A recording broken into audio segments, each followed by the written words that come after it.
Okay, cross-promotion o cross-promote.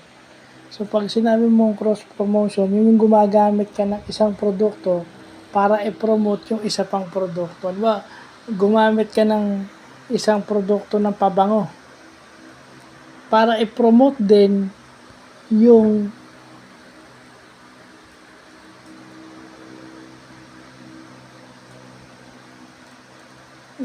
ibang product na related dun sa pabango. Yun yung cross-promotion. Gumagamit ka ng ibang product to promote another product. Kaya nga cross. Sabihin, ano yung partner ng pabango, di ba? Pwedeng sa mga babae, mga make-up, yan. May pabango ka na, pinopromote mo pa yung make-up products nila kung sa mga babae, di ba? So, yun yung parang example. Ito yung natutunan natin sa email.